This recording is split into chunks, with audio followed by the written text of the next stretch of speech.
Hey, Gavax here. So, big community and really outside the community talking about why did the run dominate Madden this year? Why is 20 so run focused? Why is everything, all the championships were won by people running the ball the whole time? As you know by now, if you've paid attention to the media at all, ESPN said Joke, the latest championship winner, he wins his first Madden Bowl championship behind a run-only offense. We got the Washington Post talking about it, Yahoo Sports. We got, I believe this Bleacher Report, Reuters talking about it. We had USA Today, ABC News, PC Gamer, IGN, so on and so forth. Field Yates tweeted about it. But anyways, why was Tressway at quarterback, and why did a player win a championship in a game that's supposed to be a football simulation, being able to only run the ball? Today we're going to go through why that happened, what led up to this point through all the choices the developer made. Maybe hopefully that isn't going to happen going forward, but that's basically why did the run dominate this year, as this video is focused on. So let's get right down to it. So on launch, we noticed there was an issue with force defenders, right? Players not holding the edge. We see this in practice mode, where I'm going to show you Jimmy Graham with zero run block power, run block finesse is still able to dominate, and still you are able to run on defensive ends like Khalil Mack, who is attacking the line of scrimmage on a blitz because of the angle at which a stretch gets out there, right? Stretch and dive are the two biggest problems and the two biggest plays that people run in Madden when they're running the ball, because they are the most problematic for a defense. Jimmy Graham is able to hook, or even the tackle is sometimes able to reach around. Give him the old reach around to Khalil Mack. He's a polite guy, but Jimmy Graham is unable to focus up to the second level. Even sometimes when Khalil Mack is able to get off a block quick, the animation ends up taking him out of the play anyways. The running backs passed him by that time. So a lot of Madden's problem is based off animations, and animations on the defensive line, linebackers that take too long, they're not able to reach out and therefore grab the ball carrier because they're stuck into this predetermined animation to make it look realistic, quote unquote. So there's that issue there. Also, when they are get reached and they are able to shed the block, they also shed the block in the wrong direction. Guys on the edge of the defense, the force defenders, IRL, don't get up the field enough to force the run back inside on the stretch. So if you're able to force the run back inside, the pursuit could take an angle at you. But the problem with the pursuit, and because the man defense in this game is so poor against the pass, it is very hard to run it and then run zone coverage, because zone coverage plays back, whereas people in run gaps, generally in the NFL, they play their run gap and stop the run if you're a linebacker, but in Madden, they drop back. In man coverage, they'll come forward, but it's so weak against the pass. And you're like, well, he's not going to pass, you might as well call run man coverage anyways. And people have. So this is more of a problem in MUT than salary cap, where he played. So salary cap, you can kind of commit more towards the run, man up everybody, QB spy everybody, because QB spies will attack the line of scrimmage even from the safety position. So zone coverage, lack of pursuit from the linebackers, from the CB, from that middle linebacker getting to the line of scrimmage and able to take out that stretch is a big problem too. So this is something that we talk about when we talk about the intelligence of characters in Madden being a major problem. The AI, the animations, this is kind of all adding up now, isn't it? The players, they swim move, they break the blocks the wrong way, they don't get up the field. The guys that are supposed to be in pursuit aren't pursuing unless you only get one player on defense to pursue with as your user, and you can't control the other guys kind of just doing jack all off the edge. So play wreck there. Zone coverage doesn't play the run well, but man coverage doesn't play the pass well. So if you just run, then you just throw a slant in there to beat man coverage to score a touchdown. So this is a major issue, right? Ratings don't matter on stretch. The animation's predetermined. But the other portion of this, not just stretch was a problem, but dive also saw a problem. Dive is an issue because basically the defensive line straight up loses. Clint Oldenburg, the lead developer for Madden gameplay, came on my podcast a couple years ago and said we can't get defensive line push because it screws up the offense, because you'll cause some tripping with the quarterback and stuff. And sure, fine, it's a computer simulation, whatever. But the problem with this being is now the offensive line will always push the defensive line. So in the NFL, when the offensive line can push the defensive line 2 yards down the field, they basically have won. They physically dominated them. In Madden, that happens just about every time on halfback dive unless there's some sort of random block shed. So the line of scrimmage is moving 2 yards down every play. Even Hicks here. I was gonna say, but even Hicks, he gets pushed back 2 yards, one-on-one on a dive. Double teams, I could see it happening because, double teams are very hard to defeat for Goldman there. But like every single defensive line, even when you run commit, you can lose 2 yards on a defensive line because the push the offensive linemen get is actually dramatically better than it would be IRL, which adds to the problem. Like if the offense automatically gains 2 yards because the push of the defensive line is 2 yards, that's a major issue. Then you can get a running back that falls forward for another yard or two, or sometimes you break one out, get more yards. That just adds into the power. So like, I don't know, shoot the gap against the dive, get out to the edge to stop the edge too with your user. You're basically like, it depends on what they run, but you gotta guess one way or the other. There are some run defenses that are better than others. Obviously, we have to find these certain setups to try and play weirdly. Whereas like in the NFL, you kind of stack the box, give players gaps to represent. And like when we have the players out there, like I said, Khalil Mack doing his job as he should, as he does in real life, they would be able to stop the run then. But in Madden, that's not what you can do. You can't stack the box with 9 players, put them in, and then say, hey, stop the run, please. 8 players. You can't do that because you have to have special angles, you have to have special assignments, because they just don't play smartly between pursuit, play rec, and holding the edge, not getting a push, that kind of stuff too. We will also have other things where ball carriers down the field, you saw a little bit of this spamming the right bumper to switch hands on the carry, and that kind of throws off the pursuit a little. It doesn't make them any faster, but people think it throws off the pursuit, so that adds into the run game a little bit when pursuit gets messed up even more just by spamming the cover ball mechanic. So there's a lot of things adding up right now that you're like, well, what the heck? This is having a major issue here. Why is this happening? And then like I talked about salary cap versus MUT earlier. In salary cap, it is so much less expensive to build a rushing offense than a passing offense. There's been a lot of competitors, Joke himself, who's argued about escape artist quarterbacks, mobile quarterbacks. They should cost more. It's a very powerful mechanic. And true, quarterbacks getting outside the pocket is a powerful mechanic. And escaping out of the pressure is super powerful. That's why you see everybody run them at a high level. IRL, if you could put Mike Vick's legs on, say, Tom Brady's brain, that would be the greatest quarterback of all time.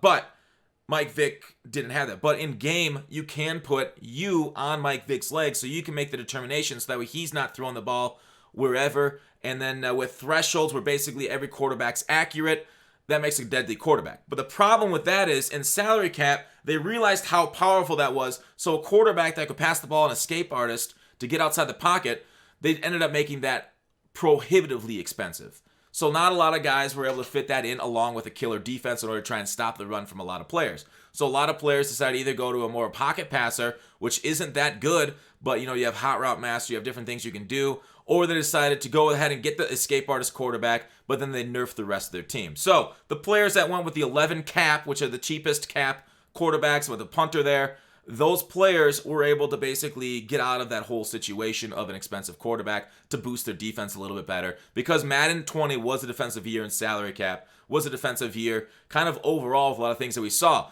Contained blitzes basically caused the death of passing in 20 to a large extent, right? You saw this with Joke was able to shut down the best passer that the tournament offered because he was able to meet him into the championship round.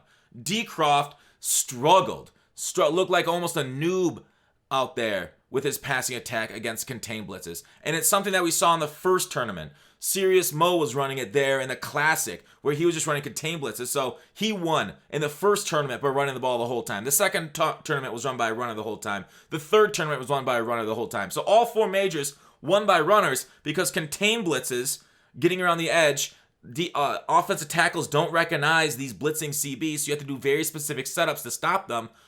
And basically the setups required extra blockers, so you could send 4 and they'd have to block 6 minimum, and send 5, they'd have to block 7, so on. So it became a very tough thing for passers to only send out 3 routes, and then there'd be, 7 guys in coverage, or, well, maybe less, 6 guys in coverage sometimes. So that became a big issue for the game too, because of the defensive edge pressure making passing worse, the run blocking, the run edge, all that being bad. Now, that also goes now. Let's talk about EA itself and what they did through the year to buff running. Basically, we had run defense in about March-ish. So with that, we had a 2-4-5 odd that shot the gap. And a funny story about the 2-4-5 odd was somebody ran it basically on stream. That they weren't streaming, somebody else was streaming. Somebody ran it in a stream to like, I think it was a pretty small streamer, and it got lurked. It got lurked off the VOD, and people broke it down, brought it out to the larger community, and all of a sudden we had this run defense where we could shoot the gas if they tried to run stretch, dive, that kind of stuff. It took 8 months basically to get it. We had it. EA patched it out within a month, basically saying no run defense this year should be able to stop the run. You should not be able to force people to pass. This basically, because it took over the meta. It became basically, hey, you will not be able to run on me. Now try and pass on me. So it became even more defensive year, and because they really do favor people that run the ball a lot. They do favor people that try and just play the simplest game possible. And it ended up working out for him, right? It ended up winning 4 tournaments. I'm not saying anything against the players. The players themselves played really well to get there. A lot of players wanted it, and they beat them.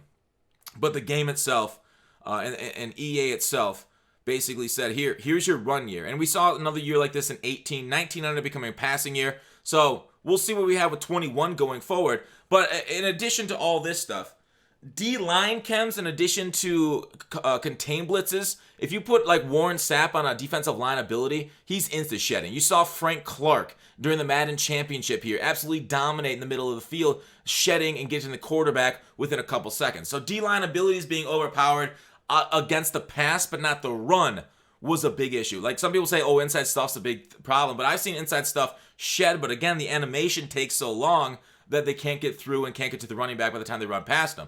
So, pass rushing chems are overpowered as hell, which also hurt the passing game. So, another kind of like knob twisted towards the running game because abilities, the superstar, the fictional character superheroes here that are totally balanced, basically also hurt the passing game because they become unbalanced. So, a lot of issues kind of all coalescing around making this run game as insane as it is. So, between offensive linemen not being able to see pass rushers, offensive linemen getting knocked on their ass every play from pass rushes with abilities, between the run game just pushing them down the field, it's adding up to quite a lot of issues. So, also, rack animations. When you blitz people, when you throw the ball out to the flats, they turn up the field like I guess an 18-wheeler going around a turn or trying to do a 3-point turn. It is so slow getting the greatest athletes in the world to turn up field and run after catching the ball. So the quick West Coast offense style was not good this year. And lurkers and users on defense are overpowered because they can jump balls 15 yards over their heads still with that one chemistry. So the ability for players to kind of cover the field, and then if you go short to the flats because they're covering deep and they're blitzing you, they can also run up and tackle you for a 2-yard gain when you're trying to pass the ball to the flats too. So it's more and more adding up to really destroy the pass game, even quick Tom Brady style offenses, as basically the West Coast substituted the run game for short passes because guys can catch and get upfield. You just don't see that. That's why you saw a lot of wheel routes in Madden 20 because they're designed to get up the field quick like you would normally just on any route in real life. So the simulation's kind of breaking down a little bit. It feels a lot like real life that way with the simulation breaking down. So a lot animation based, a lot of people throwing low balls in order to get better animations to get upfield. So we're getting hack arounds again of the code.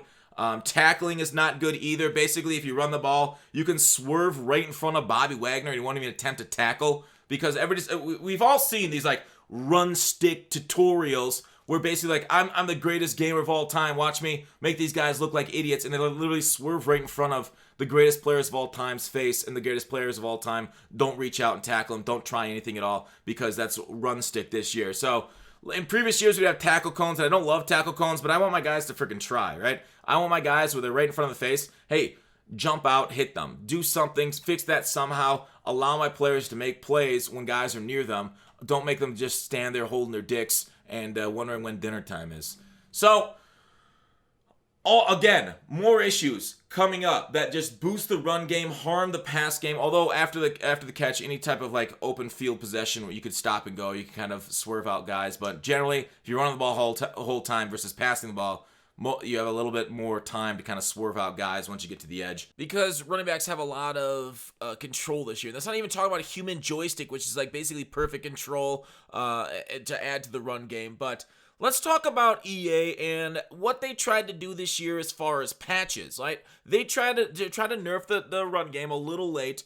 They run D patch. I mean, their main one was run commit. They wanted to increase run commit. And did that work? No. Predictably, it is terrible. You can still run commit. I mean, you can run 3 different ways: left, right, or center. If you run commit center and they go left or right, touchdown. If you run commit right and they run left, center, good gain probably, maybe touchdown. If they run right, I've seen touchdowns where I ran commit right, they ran right, and they still score a touchdown. So that was their increasing of run commit was one of their big ideas, right? And it's not like they don't have any time. Like, they decided to throw an entire patch in the game to talk to the Madden community about out-pizzaing the hut over actually trying to fix their game. So don't talk like they don't have enough time. They plastered every stadium with Pizza Hut ads versus fixing these forced defenders. Another thing, we did have Run D, 2-4-5 Run D. We had that thing. It shot the gap. It sacked the quarterback or the running back in the backfield, and they took it out of the game. So EA itself, their patches, they've killed us on them. It's been disturbing the whole year.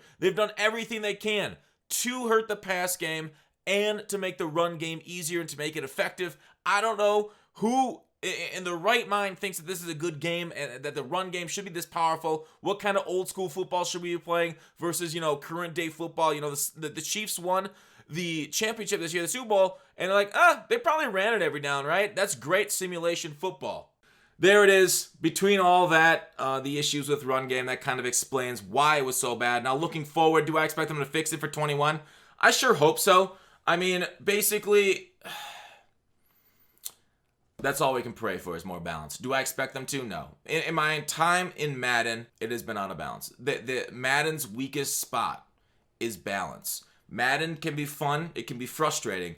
But the frustration mainly comes from overpowered mechanics. And the fact that they don't react. This year, they didn't react to the run game at all, to the overpowered edge blitzes. We had them basically all year. The meta in July, August was the same as the meta is today, months later, or even almost a whole year later, because of these issues, because the developers didn't decide to tune their game this year because they were so afraid of themselves. Can you imagine a dev team so afraid of themselves they're not willing to patch their own product very much? They're basically unable to change the meta of their game because, we don't know what else we're going to screw up. We're so bad at our jobs, we're going to screw up something. Because we've all seen them screw stuff up last year. We've all seen them with the fall forward glitch, and we don't want to do that. Instead of properly testing something, instead of, having their employees do things, instead of investing in the product, they're like, no, we're just afraid of ourselves. We're just not going to do anything, and hopefully people still buy and play the game due to MUT and gambling. But that is it. That's why the run was so good, and because all those things, the developers refused to look at anything anything outside of hack-arounds. And their patches were terrible. Their game was terrible on launch, and it's still terrible to this day. But we play it because we're addicted to football, and that is that. I hope you enjoyed the video. Thanks for watching. Call to action. I will see you tomorrow.